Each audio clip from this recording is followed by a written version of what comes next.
मैं हूं आपके साथ पल्लवी राजपूत। कोरोना की स्थिति दिल्ली में काफी बेकाबू। खबरनामा, खबर से असर तक। नमस्कार, एएनबी न्यूज देख रहे हैं आप। मैं हूं आपके साथ पल्लवी राजपूत और हमारे खास कार्यक्रम खबरनामा में आप सभी का स्वागत है। चलिए अब शुरुआत कर लेते हैं हमारे खास कार्यक्रम की। मोदी सरकार का पहला कैबिनेट विस्तार आज होने जा रहा है। ये माना जा रहा है कि नई कैबिनेट में परफॉर्मेंस के आधार पर मंत्रियों को हटाया और प्रमोट किया जा रहा है। इस पर कांग्रेस ने तंज कसा है। कांग्रेस के प्रवक्ता रणदीप सुरजेवाला ने तंज कसते हुए कहा है कि अगर परफॉर्मेंस पैमाना है तो प्रधानमंत्री को भी हट जाना चाहिए। उन्होंने कहा कि कैबिनेट विस्तार सिर्फ डिफेक्टर एडजस्टमेंट एक्सरसाइज है। सुरजेवाला ने कहा कि अगर परफॉर्मेंस ही पैमाना है तो सबसे पहले तो रक्षा मंत्री को हट जाना चाहिए, क्योंकि उनके रहते चीन ने हमारी जमीन पर कब्जा कर लिया है। उन्होंने आगे अमित शाह पर तंज कसते हुए कहा कि गृह मंत्री को भी हट जाना चाहिए, क्योंकि उनके रहते मॉब लिंचिंग और कस्टोडियल डेथ जैसे कई मामले अब आम हो गए हैं। नक्सलवाद बेकाबू हो गया है। उन्होंने आगे प्रधानमंत्री नरेंद्र मोदी पर भी हमला करते हुए कहा कि और तो और उन्हें भी हट जाना चाहिए। सुरजेवाला ने कहा कि प्रधानमंत्री को हटना चाहिए, क्योंकि उन्होंने देश की शांति और चैन को कूड़े में डाल दिया।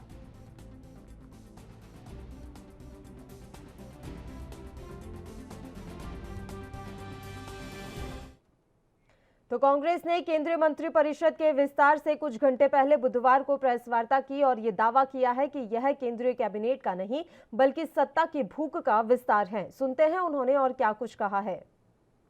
मिनिमम गवर्नमेंट मैक्सिमम गवर्नेंस का पर हुआ उसके विपरीत मैक्सिमम गवर्नमेंट जीरो गवर्नेंस। आज देश में भराने का तेल यानी पेट्रोल 100 रुपया पार, खाने का तेल 200 रुपया पार और खाना पकाने का तेल यानी रसोई गैस 850 रुपया पार। ऐसी रही बेशरम और महंगी मोदी सरकार। केंद्रीय भाजपा सरकार ने प्रजातंत्र की परिभाषा ही बदल दी है। जनता को महंगाई की आग में झोंककर अंतिम पंक्ति में खड़े व्यक्ति की आमदनी को मोदी सरकार नोच रही है और बस अपने धन्ना सेठ दोस्तों की सोच रही है।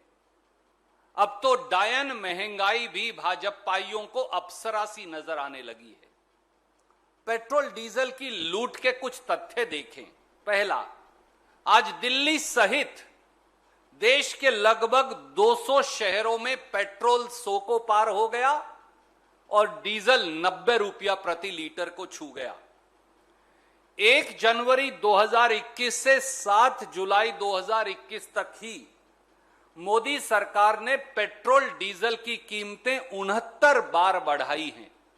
दूसरा, अप्रैल 2014-21 तक पेट्रोल डीजल की एक्साइज ड्यूटी बढ़ाकर पेट्रोल डीजल की लूट से मोदी सरकार ने, चौंकिए मत, 25 लाख करोड़ रुपया अपनी जेब में अपने खजाने में डाल लिया है। तीसरा, मोदी सरकार ने 7 सालों में पेट्रोल पर एक्साइज ड्यूटी 258% और डीजल 820% बढ़ा दी है। मित्र, हमने अंतरराष्ट्रीय बाजार के कच्चे तेल की औसत आपको कही और मैं साल दर साल की औसत पढ़कर बताऊंगा। 2010-11 में कच्चा तेल कांग्रेस कार्यकाल में था $85 प्रति बैरल। 2011-12 में हो गया $111 प्रति बैरल। 12-13 में $107 प्रति बैरल। 13-14 में $105 प्रति बैरल। 14-15 में जैसे ही मोदी जी आए, याद करिए वो कहा करते थे मेरा भाग्य बड़ा अच्छा है, $84 प्रति बैरल हो रह गया। उसके बाद 15-16 में $46 प्रति बैरल, 16-17 में $47 प्रति बैरल, 17-18 में $56 प्रति बैरल, 18-19 में $69 प्रति बैरल, 19-20 में $60 प्रति बैरल और 20-21 में $44 प्रति बैरल, जो सबसे कम है पिछले 20 से 25 साल में। तो कच्चा तेल कम होता गया और कीमतें बढ़ती गई। इसीलिए भारतीय राष्ट्रीय कांग्रेस ने आह्वान दिया था श्रीमती सोनिया गांधी जी के नेतृत्व में, और 7 जुलाई यानी आज से 17 जुलाई तक वो साइकिल मार्च हो, वो धरने प्रदर्शन हो, अलग अलग किस्म के आंदोलन, हमारे अग्रिम संगठन और प्रदेश कांग्रेस की इकाई हर ब्लॉक, हर जिले में इस तेल की मार और महंगाई की मार के खिलाफ कर रहे हैं। हमारा नारा केवल यह है मोदी जी से, कीमतें कम करो या कुर्सी खाली करो। साथ ही ये मंत्रिमंडल का विस्तार नहीं, ये सत्ता की भूख का विस्तार है। अगर मंत्रिमंडल का विस्तार हो तो वो परफॉर्मेंस के आधार पर हो, गवर्नेंस के आधार पर हो। और अगर परफॉर्मेंस और गवर्नेंस 2 क्राइटेरिया होते तो सबसे पहले तो स्वास्थ्य मंत्री को हटा दिया जाना चाहिए, डॉक्टर हर्षवर्धन जी को, जो हमारी मांग रही है। उसके बाद उससे भी पहले श्री धर्मेंद्र प्रधान को हटाना चाहिए, जिन्होंने पेट्रोल और डीजल की लूट से 25 लाख करोड़ रुपया के बोझ के तले देश की जनता को डाल दिया। जो हमारे खाद्य मंत्री हैं उनको हटाया जाना चाहिए, जिन्होंने देश को इस मोड़ पर लाकर खड़ा कर दिया कि गरीब के लिए खाद्यान्न नहीं पर शराब की डिस्टिलरीज को आप 1 लाख टन के करीब चावल दे रहे हैं जो गरीब के लिए आरक्षित है। और उन सबसे पहले वित्त मंत्री को हटाया जाना चाहिए, क्योंकि वो वित्त मंत्री जिन्होंने देश की अर्थव्यवस्था को, जिसे सरदार मनमोहन सिंह जी की कांग्रेस की सरकार 8.5% की जीडीपी बढ़ोतरी दर पर छोड़कर गई थी, उसे घटाकर -8.5% पर ला दिया। अगर परफॉर्मेंस और गवर्नेंस आधार है तो रक्षा मंत्री राजनाथ सिंह जी को हटाया जाना चाहिए, जिनके कार्यकाल के अंदर चीन ने भारत की सरजमी पर कब्जा कर रखा है पर कुछ हो नहीं रहा। अगर परफॉर्मेंस और गवर्नेंस आधार है तो फिर होम मिनिस्टर अमित शाह जी को हटाया जाना चाहिए, जिनकी सरपरस्ती में और जिनकी नाक के नीचे आम तौर से नक्सलवाद हो या उग्रवाद वो चारों तरफ फैला हुआ है। और पाकिस्तान जो है उसके बुलंदगी इतनी बढ़ गया, उसका साहस, कि वो हर रोज उग्रवादियों को देश में धकेलते हैं और गृह मंत्री कुछ कर नहीं सकते। उल्टा हर रोज कहीं ना कहीं मॉब लिंचिंग हो रही है। अगर परफॉर्मेंस और गवर्नेंस आधार है तो फिर प्रधानमंत्री को ही हटा दिया जाना चाहिए। सच्चाई ये है, क्योंकि उन्होंने आपके समेत, प्रेस की आजादी के समेत, नॉर्थ कोरिया के और मिलिट्री शासकों के साथ आवाज दबाने में अगर किसी सरकार का आज नाम आता है तो वो मोदी सरकार को आता है।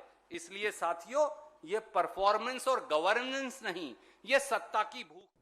चलिए अब इस मसले पर चर्चा की शुरुआत कर लेते हैं। 2 खास मेहमान इस समय हमारे साथ लाइव जुड़ गए हैं। मेहमानों से आपका परिचय करवा देते हैं। संजय आहूजा जी इस समय लाइव हमारे साथ बने हुए हैं, जो कि भारतीय जनता पार्टी के प्रवक्ता हैं। इनके अलावा गौरव जैन जी भी इस समय हमारे साथ जुड़ गए हैं कांग्रेस से। दोनों ही मेहमानों का स्वागत करती हूँ एएनबी न्यूज पर। चलिए गौरव जी, शुरुआत में आपके साथ करना चाहूंगी, कैबिनेट का विस्तार आपको सत्ता की भूख का विस्तार क्यों लग रहा है? गौरव जैन जी।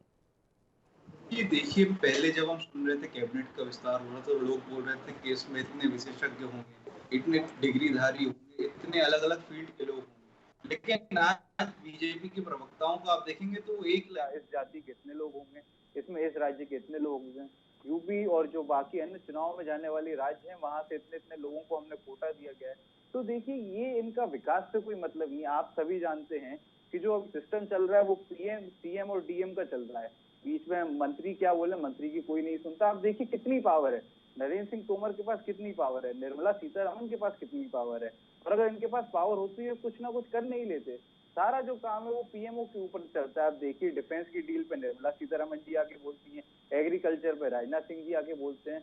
तो ये जो पूरा कैबिनेट का है वो वही बात है कि 100 चूहे खा के बिजली हट को चली, तो उससे कुछ होने वाला नहीं है। ये सिर्फ और सिर्फ एक ध्यान भटकाने वाली चीज है। जिस तरीके से अर्थव्यवस्था नीचे गिर रही है और जिस तरीके से मोदी सरकार है वो बाकी मुद्दों पे घिरी हुई है, तो ये 2-4 दिन की जो हेडलाइन है उसे बदलने का सिर्फ एक प्रयास है, उसके अलावा कुछ भी नहीं है। मैं आज लिख के दे सकता हूँ कि इससे ना अर्थव्यवस्था का सुधार होगा, ना इससे जो बेरोजगारी है वो कम होगी, और ना ही इससे जो भारत के ऊपर अतिक्रमण कर रहा है चीन या बाकी जो प्रेस की आजादी के ऊपर आक्रमण कर रहे हैं नरेंद्र मोदी, इनमें कोई फर्क नहीं आने वाला। कोई भी फंडामेंटल चेंज नहीं आएगा और जो कुछ है वो सिर्फ और सिर्फ एक इवेंट मैनेजमेंट की तरह वो करेंगे, 4-5-10 लोग ट्वीट कर देंगे, उसमें वाहवाही हो जाएगी कि यंगेस्ट एवर, ओल्डेस्ट एवर। इसके अलावा इसका कोई मानक नहीं है। अगर इनको चेंज करना है तो सबसे पहले अमित शाह और नरेंद्र मोदी को चेंज करना चाहिए, ताकि देश को जिस गड्ढे में उन्होंने डाला उससे देश को बाहर निकाल सकें। चलिए बताइए संजय आहूजा जी, वो कह रहे हैं कि सबसे पहले अगर किसी को बदलना है तो आप नरेंद्र मोदी और अमित शाह को बदलिए। संजय आहूजा जी, आवाज मिल रही है सर आपको? कलवी जी बहुत कम आ रही है, आपकी आवाज बिल्कुल नहीं सुनाई दे रही। ठीक है सर, एक बार हम साउंड टेस्ट करवा लेते हैं। अगर मेरा सवाल आपको सुनाई दे रहा है तो मैं ये पूछना चाह रही हूँ कि अभी कोविड पैंडेमिक में सर किस तरह की जरूरत आन पड़ी थी कैबिनेट विस्तार की, और दूसरा लगातार कांग्रेस सवाल उठा रही है कि आखिर इस कैबिनेट विस्तार के मायने क्या हैं? देखिए कलवी जी, ये तो सामान्य प्रक्रिया है और तो कुछ है नहीं कहने के लिए। मोदी विस्तार की चर्चा तो काफी समय से चल रही है और एक सामान्य प्रक्रिया है कि मोदी विस्तार होना है, तो इसमें किसको क्या जगह मिलनी है ये कांग्रेस से पूछ कर नहीं जाएगी, और किसको हटाना है ये कांग्रेस सोनिया गांधी से पूछ कर नहीं जाएगी। ना ही किसी से कहने पर हटाया जाएगा, ना ही किसी के कहने पर रखा जाएगा। रणदीप सुरजेवाला से जब सवाल किया गया कैबिनेट विस्तार को लेकर तो उन्होंने ये जवाब दिया है कि ये कैबिनेट का विस्तार नहीं, सत्ता की भूख का विस्तार है। ये देखिए, ये उनका अपना मानना होगा, सत्ता की भूख उनके लिए होती होगी, कांग्रेस के लिए जिन्होंने इतने साल राज कर देश को कहां से कहां पहुंचाया था, और इस 7 सालों में देश की क्या स्थिति है आज के दौर में, और पूरे दुनिया में जो देश का नाम हुआ है, वो जिन 7 सालों में जो नाम हुआ है मोदी जी की सरकार के समय में, ये पूरी दुनिया को पता है, हमारे देशवासियों को पता है। और कांग्रेस ने क्या किया कि सत्ता की भूख, सत्ता का लालच जो है वो कांग्रेस के इन जो बड़े नेता हैं इनको पता है इस चीज का, तभी ये आज बात कर रहे थे। एक एक नाम लिए गए हैं रणदीप सुरजेवाला की तरफ से। सर, उन्होंने सबसे पहले डॉक्टर हर्षवर्धन का नाम लिया, खैर वो तो अपना इस्तीफा दे ही चुके हैं। रक्षा मंत्री राजनाथ सिंह का भी उन्होंने नाम लिया, जिसमें उन्होंने कहा है कि उनके कार्यकाल में रहते हुए चीन ने हमारी जमीन पर कब्जा कर लिया। ऐसे एक एक करके उन्होंने दिग्गज नेताओं के नाम लिए और कहा है कि इन्हें अब अपना पद छोड़ देना चाहिए और सबसे पहले इन्हें ही हटाया जाना चाहिए। इनके कहने पर तो पद नहीं छोड़ा जाएगा। डॉक्टर हर्षवर्धन जी को हटाया है तो सामान्य प्रक्रिया है, वो हटेंगे तो दूसरे मंत्री, दूसरे सांसद को मौका मिलेगा। परफॉर्मेंस के और बेस दूसरी पर बात, चीन ने हमारी धरती पर कब्जा किया, ये कहाँ सवाल सीधा सा है, परफॉर्मेंस के आधार पर ये सारी चीजें हो रही हैं क्या?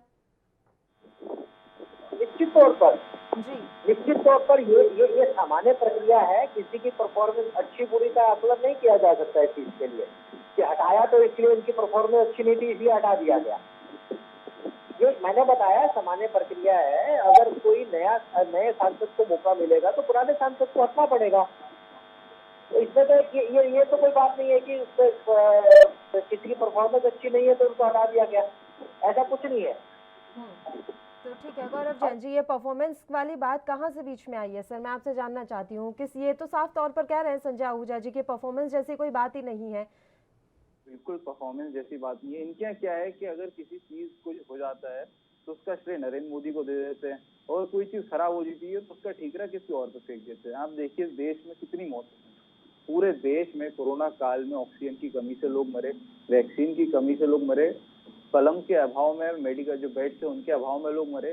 तो उस वक्त यहाँ पर उन लोगों ने पूरे जो ठीकरा था अब जाके फोड़ दिया हर्षवर्धन जी के ऊपर, और पूरे देश भर में पोस्टर क्या लगवाया उन्होंने, थैंक यू मोदी जी।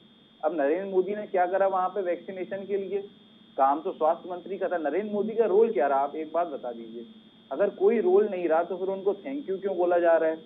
और अगर उनका थैंक यू बोला जा रहा है तो फिर मतलब कि काम गलत काम हुआ इसीलिए हर्षवर्धन को हटाया जा रहा है। तो ये कुछ नहीं है, ये सिर्फ और सिर्फ एक इवेंट मैनेजमेंट है। नरेंद्र मोदी कुछ नहीं कर सकते। ये शादी ब्याह का अरेंजमेंट करा दो, उसी में खुश रहते हैं। इनको इवेंट मैनेजमेंट नमस्ते ट्रम्प करा के पूरे देश की लंका इन्होंने लगा दी थी। जब कोविड चल रहा था, कोविड यहाँ पे आने वाला था, तब आप नमस्ते ट्रम्प कर रहे थे, तब आप कहीं बिहार में इलेक्शन कर रहे थे, कहीं आप वेस्ट बंगाल में इलेक्शन कर रहे थे। तो ये सारी चीजें ये सिर्फ इनकी जो है इवेंट मैनेजमेंट तक सीमित है। इसके अलावा इनको कोई लेना देना नहीं है, देश की अर्थव्यवस्था से इनका कोई लेना देना नहीं है। आप क्या इनकी गारंटी दे सकते हैं कि इतने फेरबदल के बाद 1% भी जो जीडीपी है वो बढ़ जाएगी? कोई नहीं ले सकता। और इनके पास कोई रूपरेखा भी नहीं है। इनके पास सिर्फ रूपरेखा ये है कि देश के संसाधनों को किसी तरीके से बेचा जाए और कोई भी मंत्री जो इनके सामने बोल दे, थोड़ी सी स्वायत्तता ला दे, थोड़ी सी ऑर्डर समय होता था यूपीए 2 में, जब हर मंत्री के पास पावर होती थी और वो जाके बोल सकता था कि भाई ये जो पॉलिसी है इसके अनुसार ये हमें गलत लग रही है, हम इसका विरोध करते हैं। आज के टाइम पे तो ये कठपुतलियां बन के रह गए, प्यादे हैं जिसको जब चाहे नरेंद्र मोदी शहीद कर देते हैं। इनके अंदर कोई ऑटोनॉमी नहीं है, खुद की बुद्धि नहीं है। ये जो पूरा देश है अडानी अंबानी चला रहे हैं। तो इस वजह से कैबिनेट फेरबदल सिर्फ और सिर्फ it is a scam, nothing else. और उसको कुछ फर्क नहीं होने वाला। देश जो है वो डूबता जाएगा, अर्थव्यवस्था डूबती जाएगी, तेल के दाम बढ़ते जाएंगे, कुकिंग गैस के दाम बढ़ते जाएंगे और अंत में नरेंद्र मोदी जो आएंगे 2024 में बोलेंगे पूरा देश बेचने के बाद मैं तो फकीर आदमी हूँ, झोला उठा के और चल देंगे और देश जो है वो 50 साल पीछे हो जाएगा। तो ये जो है ये पूरा नाटक है, नाटक के अलावा कुछ भी नहीं है। संजय आहूजा जी कह रहे हैं गौरव जैन 1% पार्टी बनकर रह गई है क्या भारतीय जनता पार्टी, और इवेंट मैनेजमेंट हो रहा है यहाँ पर।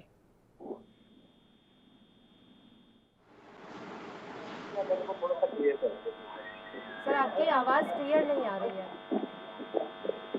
आपकी आवाज तो मुझे क्लियर नहीं आ रही है। ठीक है सर, एक बार फिर से आपका फोन पैच करवा लेते हैं, कोई वॉइस में प्रॉब्लम हो रही है। एक बार फिर से फोन पैच कर दीजिए संजय आहूजा जी का, उनकी आवाज़ क्लियर नहीं आ रही है। गौरव जी तब तक मैं आपके साथ ही यहाँ पर बने रहना चाहूंगी। आपने एक बात कही सर कि प्रधानमंत्री नरेंद्र मोदी को सबसे पहले हटा देना चाहिए या उन्हें खुद ही हट जाना चाहिए, जिसे पूरी देश ने वोट दिया सर, भारी बहुमत दिया। आप कैसे कह सकते हैं कि उसे हट जाना चाहिए या उन्हें हटा देना चाहिए, और उन्हें हटाएगा कौन, मैं तो ये जानना चाह रही हूँ आपसे। देखिए, आदमी के अंदर एक अंतरात्मा होती है और मुझे लगता नहीं है कि इनके अंदर अंतरात्मा जीवित होगी। जो आदमी मौत को, कुत्ते की, इंसानों की मौत को, जेनोसाइड को बोल सकता है कुत्ते की पिल्ले की मौत के बराबर है, तो वो आदमी के अंदर मैं नहीं समझता अंतरात्मा होगी। लेकिन उसके बाद भी हम उनसे एक रिक्वेस्ट कर सकते हैं कि देश की खातिर आपने इतना सुख भोग लिया, आपने 12-12, 15-15 लाख के सूट पहन लिया, आपने अरबों खरबों की गाड़ी में घूम लिया, आपने अपने घूमने पे 1500 करोड़ रुपए खर्च कर दिए, देश से देश का दौरा कर लिया। इसके बाद भी अगर आपकी भूख नहीं मरी हो, अगर आपकी सत्ता की भूख मर गई हो, तो आप कम से कम देश हित में छोड़ दीजिए, ताकि जो पढ़े लिखे लोग हैं, थोड़े से जो इक्का दुक्का कोई भी हो, जो कंसेंसस लेके चल सके। सबसे बड़ी बात क्या है कि पहले के दौर में यूपीए 1 हो, यूपीए 2 हो, या उससे पहले अटल बिहारी वाजपेयी जी की सरकार के वक्त भी ऑपोजिशन की बात सुनते थे। वो इसलिए नहीं क्योंकि अपोजिशन उनसे मजबूत था, वो इसलिए क्योंकि पूरे देश में अपोजिशन को भी बाकी के वोट दिए हैं। अगर आपको 17.5 करोड़ वोट दिए हैं तो बाकी के 50 करोड़ वोट जो है वो बाकी ऑपोजिशन पार्टीज को भी मिले हैं। तो उनकी बात आप सुनेंगे तो वो अपने अपने देश जगह की बात बताएंगे और आपको सलाह दे सकेंगे कि आप कैसे बेहतर निर्णय लें। लेकिन आज के वक्त में ये इसमें कंसेंसस मेकिंग में विश्वास नहीं रखते। ये सोचते हैं कि हमने सोच लिया रात में 8 बजे नोट बंद करना है तो नोट बंद कर दिया, उसमें कितने भी लोग मरे, किसी के घर में कितने भी परेशानी है, उससे नरेंद्र मोदी को कोई लेना देना नहीं है, क्योंकि ये जमीन जारी रहेगी। गौरव जी आपको बीच में रोक रही हूँ क्योंकि हमें यहाँ एक छोटे से ब्रेक के लिए रुकना है, फौरन हाजिर होंगे।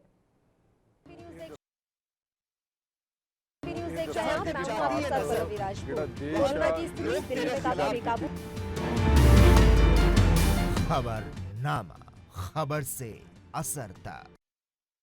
ब्रेक के बाद एक बार फिर से खबरनामा में आप सभी का स्वागत है और आज हम बात कर रहे हैं कैबिनेट विस्तार के बारे में। आज मोदी सरकार 2.0 का कैबिनेट विस्तार है, लेकिन इस कैबिनेट विस्तार पर कांग्रेस ने तंज कसा है और उन्होंने बड़ी बात कह दी है। रणदीप सुरजेवाला के बारे में हम यहाँ बात कर रहे हैं। उन्होंने कहा है कि ये कैबिनेट का विस्तार नहीं, सत्ता की भूख का विस्तार है। इसी पर बहस चल रही है और दोनों मेहमान लगातार हमारे साथ जुड़े हुए हैं। संजय आहूजा जी, आवाज मिल रही है सर अब आपको? जी पल्लवी जी, आ रही है आवाज। गौरव जैन जी कह रहे हैं 1% पार्टी है भारतीय जनता पार्टी। देखिए, ये गौरव जी की अपनी एक सोच है, क्योंकि उनकी एक पार्टी, जो उनकी पार्टी है वो 1% पार्टी है, Sonia Gandhi and party. BJP जो भी कार्य करती है पूरा कैबिनेट में विचार विमर्श होकर तभी ये कार्य होता है, और ये इनके प्रमाण की जरूरत नहीं है हमें। ये सत्ता की भूख जो बार-बार सुरजेवाला जी संजय आहूजा जी एग्जांपल सुन लीजिए, पूरा एग्जांपल के साथ बात कर लेते हैं। उन्होंने कहा है कि पोस्टर लगते हैं थैंक यू मोदी के, कोरोना काल में काम अगर स्वास्थ्य मंत्री कर रहे हैं तो थैंक यू मोदी के पोस्टर क्यों लग रहे हैं, तब थैंक यू स्वास्थ्य मंत्री के पोस्टर क्यों नहीं लग रहे, डॉक्टर हर्षवर्धन के पोस्टर क्यों नहीं लगे? देखिए, देश के प्रधानमंत्री हैं मोदी जी, पार्टी के नहीं लग रहे हैं, वो पार्टी की बात कर रहे हैं। अगर देश में अगर मोदी जी के पोस्टर लगे हैं तो देश के प्रधानमंत्री जी है मोदी जी, तो पार्टी का कहाँ से इसमें नाम आ गया? स्वास्थ्य मंत्री के बारे में बात कर रहे हैं सर, वो ये नहीं कह रहे हैं थैंक यू तो भारतीय जनता स्वास्थ्य पार्टी मंत्री लगा भी तो, दीजिए। सुनिए, स्वास्थ्य मंत्री भी तो मोदी जी के कैबिनेट का हिस्सा है। वो वही चीज बोल रहे हैं सर, स्वास्थ्य क्रेडिट एक मंत्री जी इंसान भी को तो क्यों नहीं कैबिनेट मिलता? मंत्री, क्रेडिट हर चीज का सिर्फ प्रधानमंत्री नरेंद्र मोदी को क्यों देखिए मिलता है? वो ये प्रधानमंत्री, पूछना चाह रहे हैं। देखिए देखिए हेड ऑफ द फैमिली है वो, कैबिनेट के जो है वो प्रधानमंत्री हैं, तो उन्हीं को ही हम क्रेडिट देते हैं। हम यहाँ सोनिया जी को क्रेडिट नहीं देना चाहेंगे ना। ये कांग्रेस का कल्चर है कि वो कांग्रेस में भी और सरकार में भी एक ही सूत्र है, सिर्फ प्रधानमंत्री मनमोहन सिंह जी थे तब भी क्रेडिट सोनिया गांधी जी को मिलता था। यहाँ ऐसा नहीं है। बताइए गौरव जैन जी। जी, मुझे लगता है कि हमारे भाजपा के जो सम्मानित प्रवक्ता जी हैं उन्होंने भारत को संविधान नहीं पढ़ा। संविधान में एक चीज है कि जो प्रधानमंत्री है, he is not the head of the government, he is not even the head of the cabinet, he is merely the first amongst the equal. मतलब वो किसी सरकार के हेड नहीं होते, मुखिया नहीं होते, वो कैबिनेट के भी मुखिया नहीं होते, वो कैबिनेट में से पहले व्यक्ति होते हैं जिनसे बातचीत होती है। बाकी सबके कैबिनेट जो मेंबर होते हैं वो बराबर होते हैं। हो सकता है उन्होंने संविधान ना पढ़ा हो इसलिए उसको इस बात का ज्ञान ना हो। तो पहली बात ये है कि ये जो बोल रहे हैं कि हमने स्वास्थ्य प्रधानमंत्री जी का नाम लिया गया है यहाँ पर। हाँ, पार्टी की बात कर रहे हैं के बारे में बोल रहे हैं। आप संविधान पढ़िए सर जी, आप पार्टी की बात कर रहे हैं, मैंने उसका जवाब दिया। देश के आप सुन लीजिए, मैं देश के संविधान की बात कर रहा हूँ, मैं किसी पार्टी की बात नहीं कर रहा हूँ। मैं ये बता रहा हूँ कि प्रधानमंत्री जो होता है कोई अलग से आप बोल लेने दीजिए सर। आप भी अगर भाजपा की एकदम ट्रेडिशनल तरीके से करेंगे, आपके पास आर्गुमेंट नहीं है इसलिए आप बीच में बोलेंगे। भाई नरेंद्र मोदी जी की बात कर रहे हैं हम। अच्छा, गिरती अर्थव्यवस्था के लिए जिम्मेदार कौन है? नरेंद्र मोदी है कि कोई और है? अगर स्वास्थ्य के लिए आप नरेंद्र मोदी को थैंक यू बोलते तो गिरती अर्थव्यवस्था के लिए जिम्मेदार कौन है? चीन जो हमला कर रहा है उसके लिए जिम्मेदार कौन है? जो लोग मर गए कोरोना से उसके लिए जिम्मेदार कौन है? नरेंद्र मोदी है। जो गंगा में लाशें तैर रही उसके लिए जिम्मेदार कौन है? उसके लिए कौन है जिम्मेदार? कौन है जिम्मेदार बताइए? नरेंद्र मोदी है कि कोई और है? नहीं बताइए ना, नरेंद्र मोदी है कि कोई और है? और अगर नरेंद्र मोदी है तो उसका इस्तीफा क्यों नहीं लेते आप? सरकार की जिम्मेवारी है, तो इस बात से कौन मुकर रहा है? गौरव जी, इस बात से तो कोई वो नहीं है। ये तो दुखद था, इसको तो आपको इस चीज को तो सबको मिलकर चल रहा है। आप तो कंठ कसने में लगे हुए थे उस टाइम। अरे आपके नरेंद्र मोदी तो जब वहाँ पे आतंकवादी हमला हो रहा था मुंबई में, सुन लीजिए कान खोल के, आपके जो नरेंद्र मोदी है जब मुंबई में हमला हो रहा था तब वहाँ जाके भाषण दे रहे थे। शर्म आनी चाहिए ऐसे आदमी को जो मुंबई में आतंकी हमले के बाहर वहाँ पे प्रेस कॉन्फ्रेंस कर रहा हो। शर्मनाक, निंदनीय, जाने कैसा निष्कृष्ट आदमी है। शर्म आती है मुझे आदमी के बारे में बात करते हुए। कोई सोचा आपने कभी किस चीज पर राजनीति करते हैं वो? हम तो बहुत सभ्यता और शालीनता से बात करते हैं, लेकिन आप देखिए किस प्रकार के व्यक्ति हैं वो। तो आप यहाँ पर ज्ञान दे रहे हैं, जाके अपने पार्टी में बताइए। और अगर उनका इस्तीफा हो जाएगा तो देश को कितना फायदा होगा। ठीक है, आपके एक एक करके बात कर लेते हैं सर। दोनों एक साथ बोल रहे हैं, दोनों की आवाज मिक्स हो रही है। बताइए, पहले संजय आहूजा जी आप अपनी बात रख लीजिए, फिर मैं गौरव जैन जी के पास चली जाऊंगी। देखिए, प्रधानमंत्री जी संविधान में एक उच्च पद माना गया है। जो संविधान की बात मुझे गौरव जी बता रहे हैं, तो अगर मोदी जी का नाम, मोदी जी का उसमें थैंक यू लिखा गया तो इनको क्या इतराज है? इससे इनको तिलमिलाप पार्टी हो रही है। मोदी जी की जो एक इनका ऑरा बढ़ रहा है पूरे देश में, पूरी दुनिया में, तो इससे ये तिलमिलाए हुए हैं गौरव जी।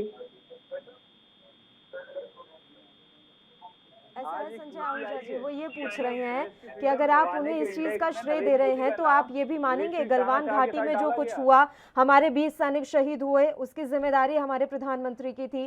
कोरोना काल में लाखों लोगों की जान चली गई, उसकी जिम्मेदारी भी सरकार प्रधानमंत्री मोदी की थी। तो हर चीज की जिम्मेदारी वो लेंगे सर? मैं बस ये जानना चाह रही हूँ। पल्लवी जी, देश में कोई अप्रिय घटना होती है तो देश की सरकार की जिम्मेवारी होती है, चाहे वो किसी की सरकार हो। प्रधानमंत्री जी ने इस बात से कब मना किया या इस बात से भारतीय जनता पार्टी ने कब डिफॉर्म किया? अगर ये महामारी आई उसमें हमारे कई देशवासियों की जान गई तो उसकी जिम्मेवारी हमारी सरकार की है। इस बात से किसने इनकार किया? गलवान घाटी में अगर हमला होता है, वीर शहीद होते हैं, तो हम उसका मजाक थोड़ी उड़ाएंगे कि आपने कुछ नहीं किया। हमारे वीर शहीद हुए हैं, हम उनको नमन करते हैं। और इस चीज का तो कोई इससे ताल्लुक नहीं है ना। कैबिनेट आज विस्तार हुआ तो उसमें आपने क्वेश्चन, क्योंकि विपक्ष के पास और कुछ कहने को है नहीं, विपक्ष के पास कुछ करने को है नहीं, हर एक चीज पे क्वेश्चन मार्क करना। वैक्सीनेशन, हिंदुस्तान की वैक्सीनेशन पे इन्होंने क्वेश्चन मार्क किया, लोगों को भ्रमित करने का काम किया। बताइए गौरव जैन जी। राहुल गांधी जी ने कहा कि मैंने अभी वैक्सीनेशन नहीं कराई। विपक्ष की बातों का फर्क नहीं पड़ता। इन्हें जो भारत में जो मीडिया है वो अगर सच्चाई दिखा दे, कितने लोग मरे वो उसको नहीं मानते हैं। अंतर्राष्ट्रीय मीडिया अगर दिखा दे, रेडकर्स दिखा दे कि मेडिकल जर्नल में कि इतने लोग भारत में मरे हैं और ये जो सरकारी आंकड़ा है उससे 8 गुना है, तो वो उस बात को नहीं मानते। है क्या, इन लोगों ने अपना एको चैम्बर बना रखा है जिसमें ये जो है वो ट्वीट डालते हैं, इनके भक्त जो होते हैं वो 2-2 रुपए में रीट्वीट करते हैं। उन्हें लगता है कि सब कुछ हरा हरा है, जैसे होता है ना सावन के अंधे गधे को हर जगह हरा हरा ही दिखता है। तो उसी प्रकार से भाजपा के साथ वही है। वो ये समझ नहीं पा रहे कि देश, या तो उनको आम आदमी का कुछ पता नहीं है कि आटा, दाल, चावल और तेल और क्या बोलते हैं पेट्रोल के दाम कहाँ जा रहे हैं। आप बता दीजिए भैया, पेट्रोल के दाम कितना है, कितने प्रतिशत बढ़ा, आपको मालूम है? कितने प्रतिशत बढ़ गया? महंगाई कितनी प्रतिशत बढ़ गई? बेरोजगारी कितनी बढ़ गई? आपको पता है कुछ? बता दीजिए। मनमोहन जी ने गिरवी रखा था, ये कितना सामान हिंदुस्तान का गिरवी रखा था।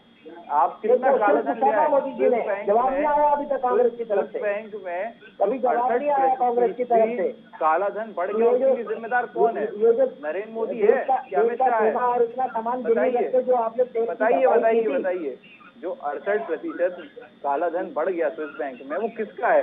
क्यों भारत नहीं ला रहे आप उसे? बताइए किसका है? 68 अभी आई, 4 दिन पहले रिपोर्ट आई, पढ़ी आपने? किसका है वो काला धन? 68% बढ़ गया जो स्विस बैंक में, हाईएस्ट एवर, वो किसका है? जरा बताइए आप, किसका है? बताइए भैया किसका है काला धन? किसका है? आपका है क्या? अडानी का है क्या? अंबानी का है कि नरेंद्र मोदी जी के किसी दोस्त का है क्या? अमित शाह के किसी दोस्त का है? आपको काले धन का जवाब नहीं है। गौरव जैन जी, आप जो ये सारे मुद्दे उठा रहे हैं, ये वाकई में बहुत जायज मुद्दे हैं और इन पर बात होनी चाहिए, लेकिन इन्हें इतनी तवज्जो नहीं मिल पाती है। अब बात हम कैबिनेट विस्तार की कर लेते हैं सर, उसी पर ये डिबेट रखी गई थी। अगर कैबिनेट विस्तार हो रहा है तो कांग्रेस के पेट में दर्द क्यों हो रहा है? कई मंत्री पद खाली पड़े थे, अगर उन पर अब नई भर्ती हो जा रही है तो दिक्कत कहाँ आ रही है? हमें इससे कोई फर्क नहीं पड़ता कि आप 10 नहीं 50 मंत्री बना लीजिए, 100 मंत्री बना लीजिए। It's a bloody waste of public money, exchequer money, nothing else.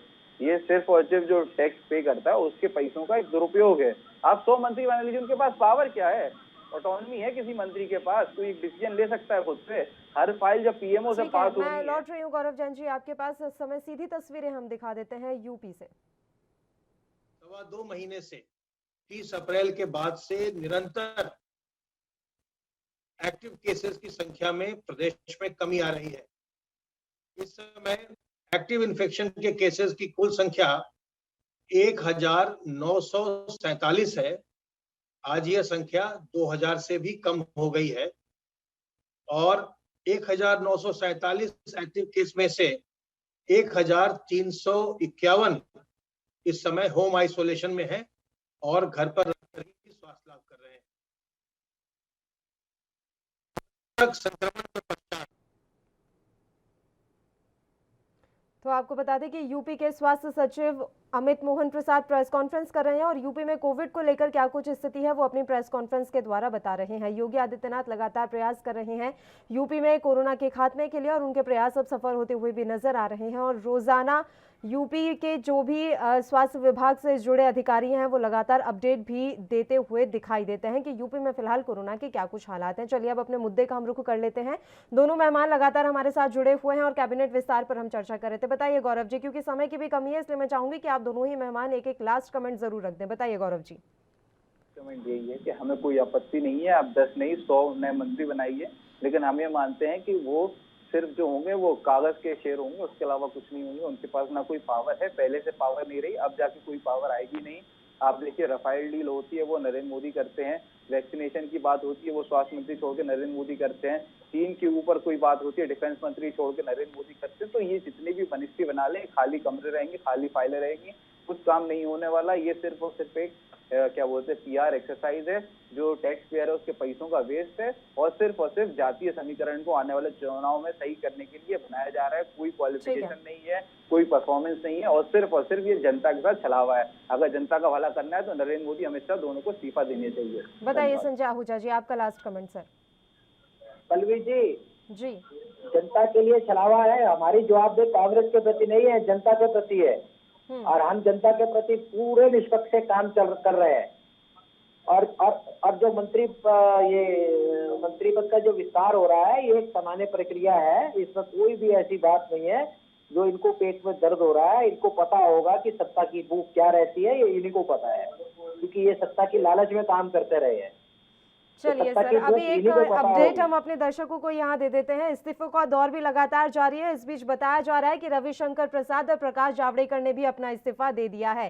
Cabinet विस्तार से पहले सियासी हलचल भी तेज होती हुई नजर आ रही है और इस्तीफों का दौर लगातार जारी है। बड़ा यहाँ पर ये फेरबदल माना जा रहा है। केंद्रीय मंत्री है प्रकाश जावड़ेकर, उन्होंने इस्तीफा दे दिया है और रविशंकर प्रसाद ने भी अपना इस्तीफा दे दिया है। फिलहाल मैं आप दोनों ही मेहमानों का शुक्रिया अदा करना चाहूंगी। तमाम चर्चा करने के लिए आप हमारे साथ जुड़े और खबरनामा लगातार इसी तरीके से जारी रहेगा। एक छोटे से ब्रेक के लिए यहाँ रुक रहे हैं, फौरन हाजिर होंगे।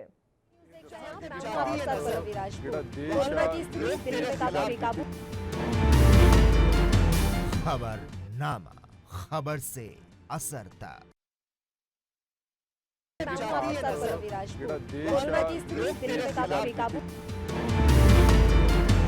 खबरनामा, खबर से असर तक।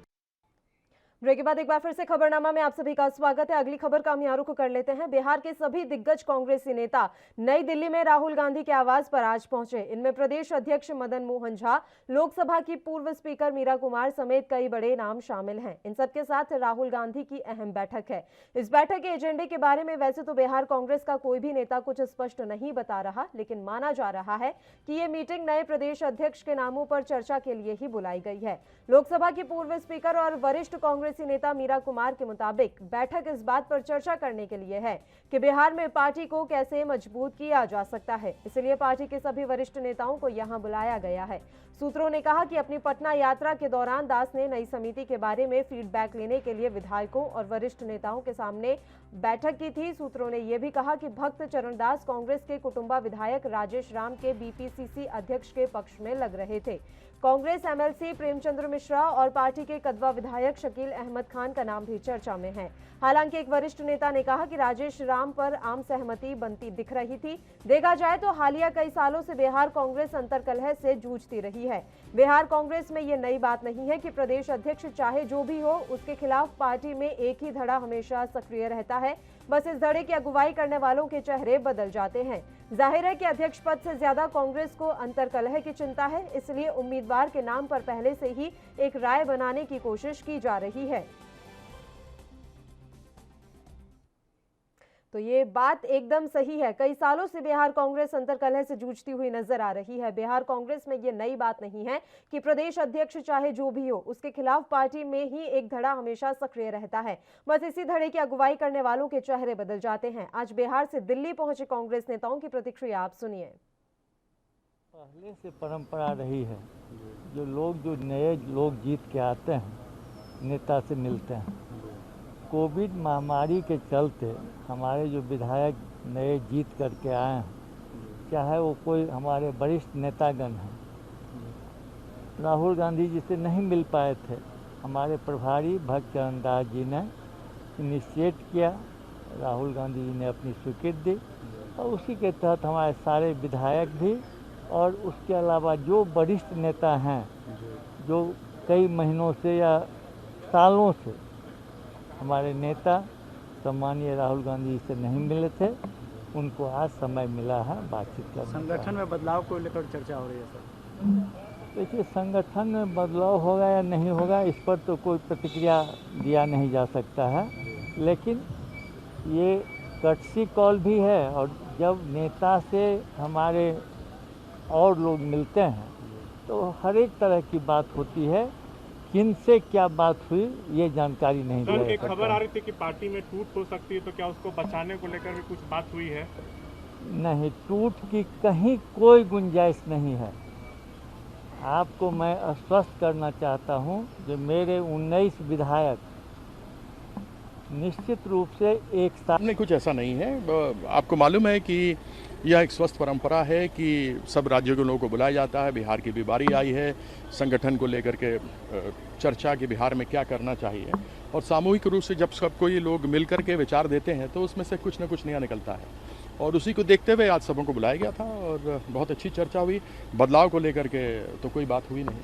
टूट की खबर निकलकर सामने आ रही है। ये टूट की खबर बिल्कुल निराधार है, इसमें कोई सच्चाई नहीं है। मेरी खुद सबसे बात हुई है और ऐसा कोई भी नहीं है जो टूट करके जा रहा है।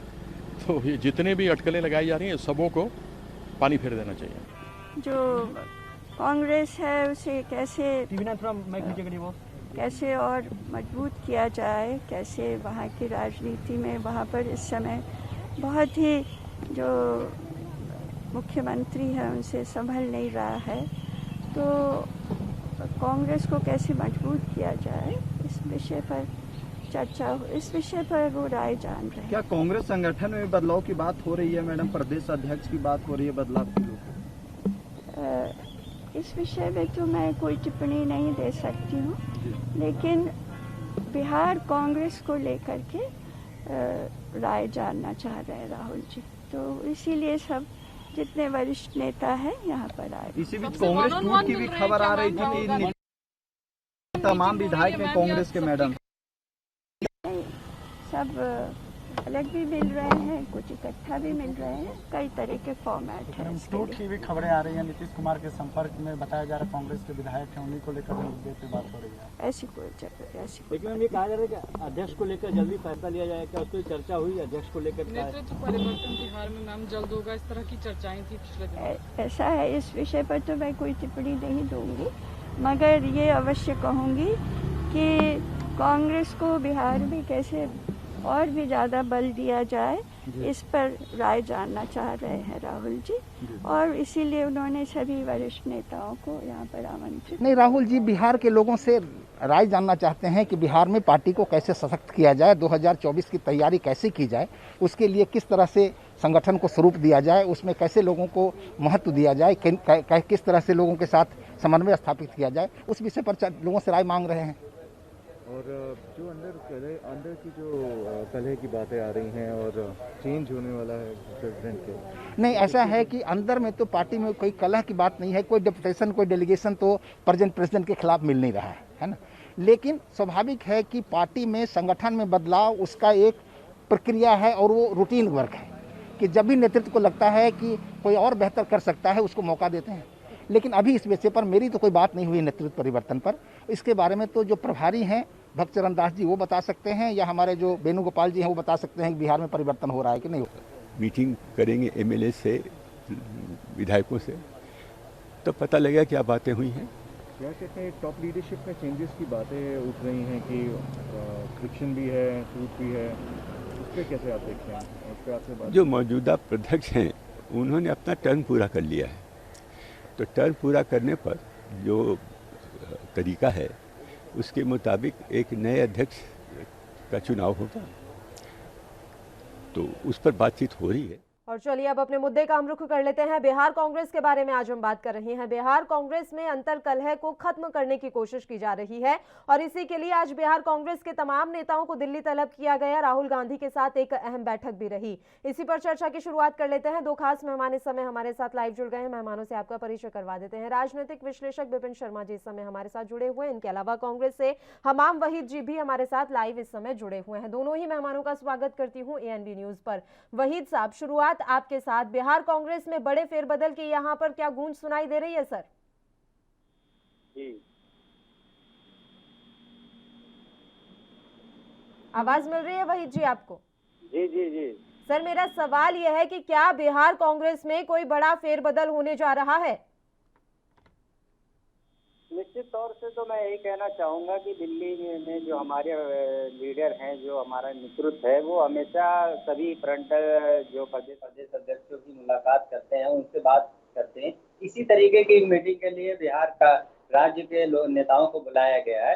इसका दूसरे रूप से देखना और इसका नकारात्मक सोच रखना कहना अभी जल्दबाजी होगी। इसलिए मैं साफ तौर से कह रहा हूँ कि राहुल गांधी और कांग्रेस पार्टी का जो शीर्ष नेतृत्व है वो सक्षम है किसी भी तरीके की बात रखने के लिए। हमारे यहाँ लोकतंत्र है और हर व्यक्ति चाहे वो जिस भी पद पे है, या प्रदेश अध्यक्ष हो या ब्लॉक अध्यक्ष, सबको अपनी बात रखने का लीडरशिप के सामने उनसे संवाद करने का पूर्ण रूप से स्वतंत्रता है। इसीलिए ये कोई पहली मीटिंग नहीं, इससे पहले भी मीटिंग का आयोजन हुआ है, उसी सिलसिले में, उसी कड़ी में ये मीटिंग है। और हम तो यही आशा करेंगे कि एक अच्छा सफल प्रोग्राम आज होगा। बिल्कुल सर, हम भी यही आशा करते हैं कि जिस भी मंशा से बुलाया गया है बिहार कांग्रेस के नेताओं को, वो मंशा आपकी ज़रूर सफल हो जाए।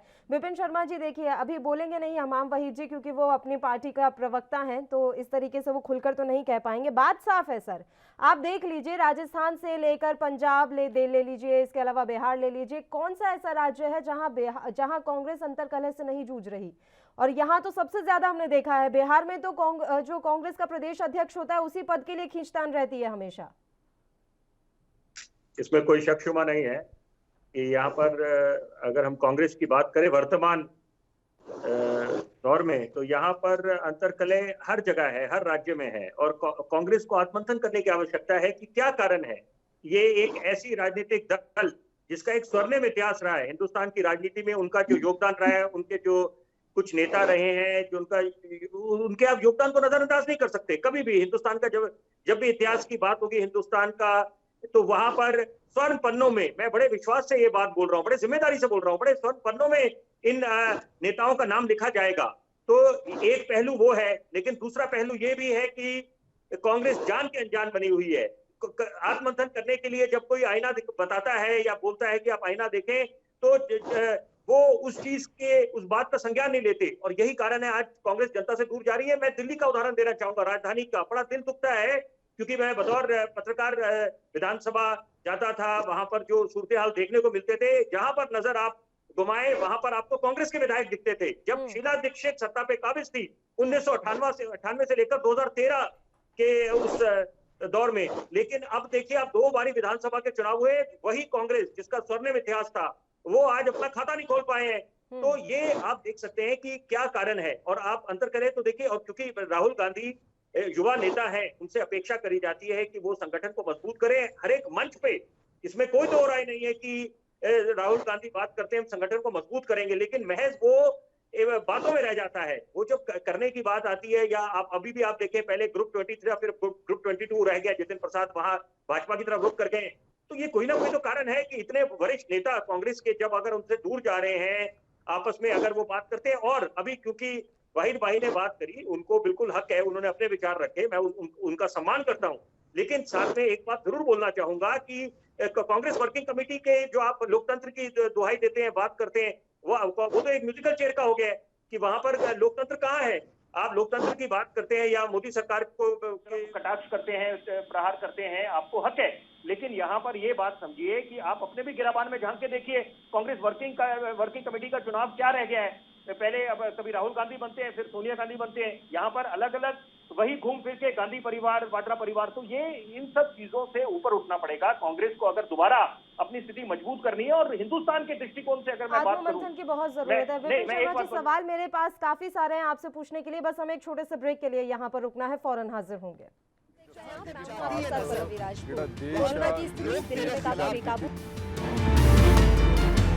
खबरनामा, खबर से असर तक।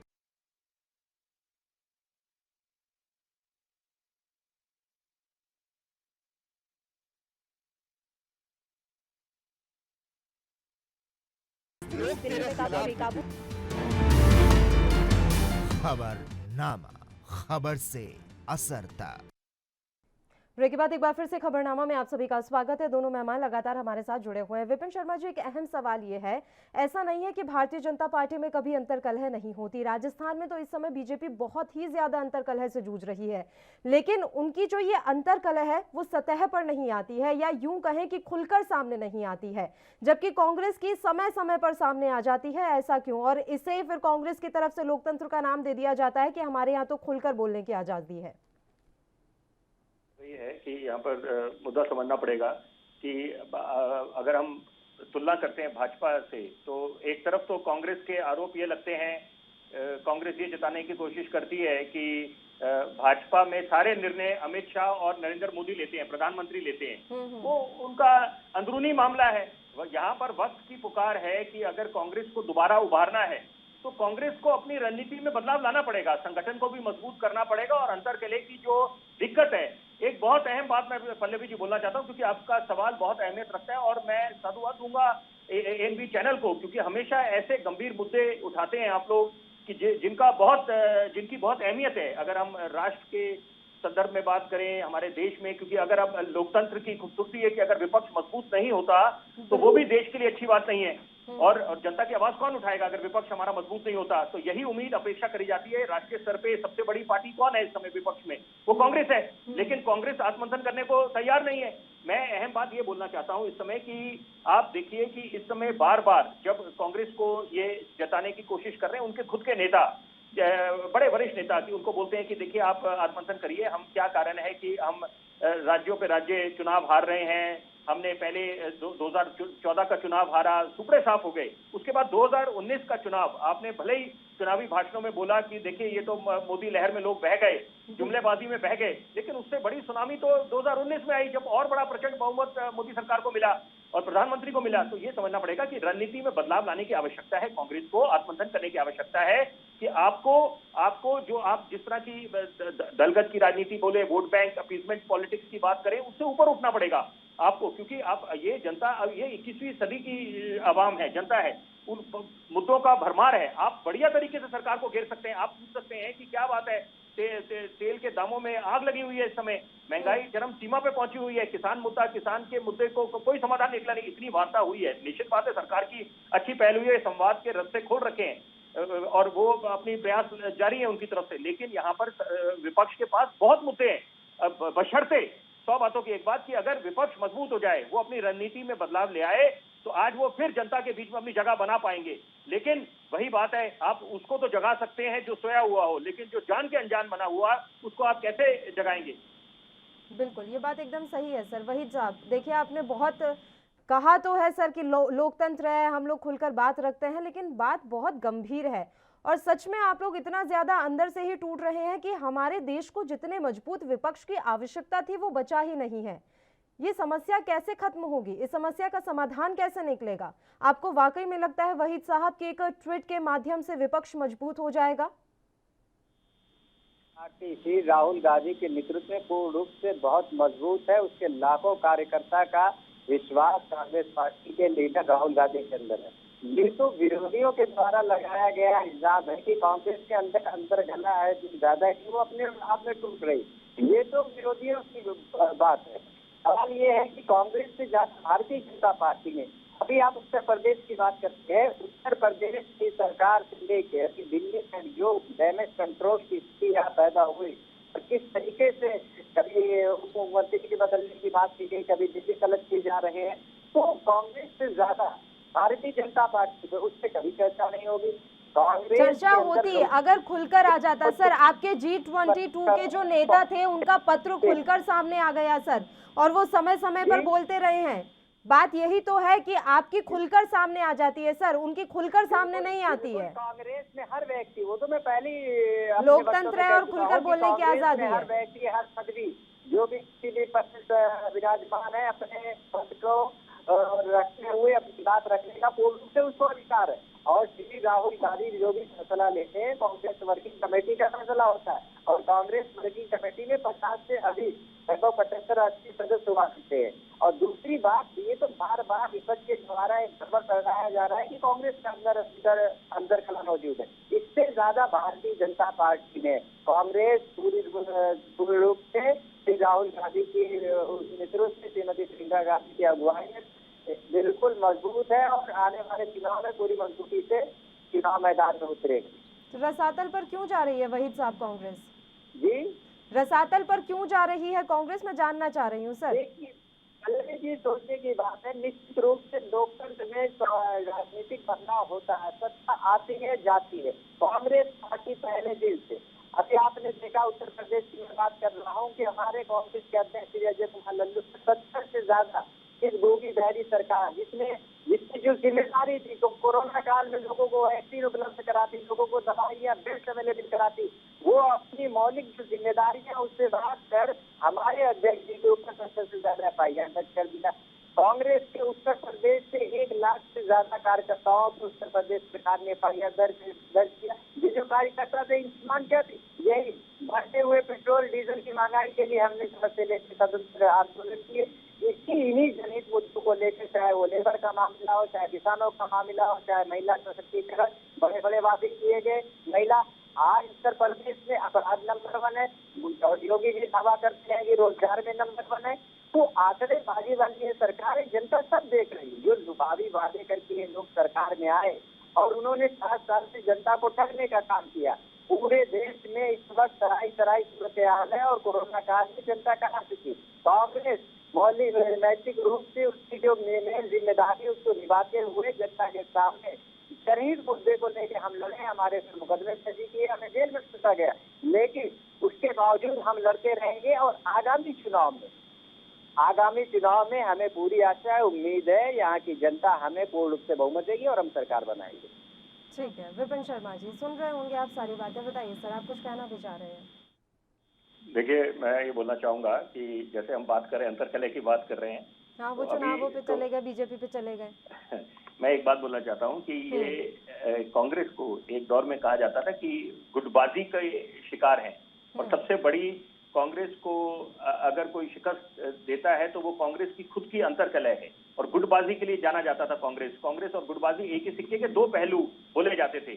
उसके बाद सोनिया गांधी जी का दौर आया, जब उनको अध्यक्षा बनाया गया, तो वहां पर ये अपेक्षा करी कि अब कम से कम ये खेमे नहीं बनेंगे आपस में।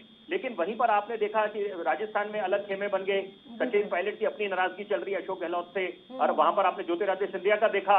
ज्योतिरादित्य सिंधिया वहां पर, बोले दीजिए एक मिनट भाई साहब, 1 सेकंड, मैं ये बोलना चाहूंगा कि दिग्विजय सिंह साहब का अलग अपना खेमा था और कमलनाथ का अपना खेमा, और उसके बाद ज्योतिरादित्य सिंधिया अपना नाराजगी थी। एक तरफ राहुल गांधी बोलते हैं, इसमें कोई 2 राय नहीं है, बोलते हैं कि हम युवाओं को तवज्जो देंगे, लेकिन महज वो बातों में रह जाता है। और उसके बाद आप यही कारण है कि देखिए कोई ना कोई तो कारण रहा होगा, ज्योतिरादित्य सिंधिया क्यों हताश होकर दूसरी तरफ रुक करके भाजपा की तरफ। वही हिमंता बिस्वा शर्मा का आप उदाहरण ले लीजिए कि आप वो समय मांग रहे थे राहुल गांधी जी से कि भाई आप मुझे समय दीजिए, मैं कुछ आपसे बातचीत करना चाहता हूं कि कैसे हम और कांग्रेस को मजबूत कर सकते हैं, लेकिन वहां पर उनको समय नहीं मिला। और उसके बाद कारण तो रहा होगा, बेवजह तो ये पहुंचे नहीं भाजपा में। और आज आप देखें कि मुख्यमंत्री बने हुए हैं असम के, तो ये तो मैं इसको, उसका फायदा बिल्कुल हर कोई राजनीति में उठाता है, और भाजपा ने भरपूर उसका फायदा उठाया है। आज मुख्यमंत्री बने हुए हैं यहाँ पर, तो एक संदेश भी जाता है। और ज्योतिरादित्य सिंधिया की बात करें, अब कैबिनेट में उनको जगह मिल रही है, तो ये मास्टर स्ट्रोक प्रधानमंत्री ने अपनी तरफ से कर दिया है। जिस तरीके से ये जो मोदी 2 का जो कैबिनेट विस्तार, मंत्रिमंडल विस्तार, अभी थोड़े समय में नए मंत्री अपनी शपथ लेंगे, और उसके बाद जो एक्सपेंशन हुआ है, तो ये तो निश्चित बात है, ये तो और विपक्ष को कमजोर करेगा, क्योंकि जिस तरीके से इन्होंने युवाओं को तवज्जो दी है, मंत्रिमंडल विस्तार में महिलाओं को जगह मिली है, प्रोफेशनल्स को मिली है, और सबसे बड़ी बात हम बोलते हैं मोदी सरकार, अब की बार मोदी सरकार, अब की बार तो ओबीसी की सरकार, ओबीसी की कितनी रिप्रेजेंटेशन यहाँ पर हुई है, ये बहुत बढ़िया बात करी है। और साथ में देखिए, रणनीति में मैं क्यों रणनीति को तवज्जो दे रहा हूँ, उसकी बात पे क्यों जोर डाल रहा हूँ। यहाँ पर महज आप सिर्फ ट्वीटिंग करके या सोशल मीडिया से काम नहीं चलने वाला। प्रधानमंत्री ने एक मास्टर स्ट्रोक करा, जब मुफ्त टीके की घोषणा करी, तो ये बातें अगर विपक्ष को घेरना है, और कौन घेरेगा? क्या हम ठोस रणनीति की यहाँ पर कांग्रेस को आवश्यकता है, तब जाकर आप इस अंतरकलह से खत्म हो पाएंगे, इस अंतरकलह को दूर कर पाएंगे। फिलहाल मैं आप दोनों ही मेहमानों का शुक्रिया अदा करना चाहूंगी, तमाम चर्चा करने के लिए आप हमारे साथ जुड़े। और इसी के साथ खबरनामा में भी फिलहाल के लिए इतना ही। मुझे दीजिए इजाजत। देश प्रदेश की तमाम ताजा खबरों के लिए आप देखते रहिए ANB न्यूज।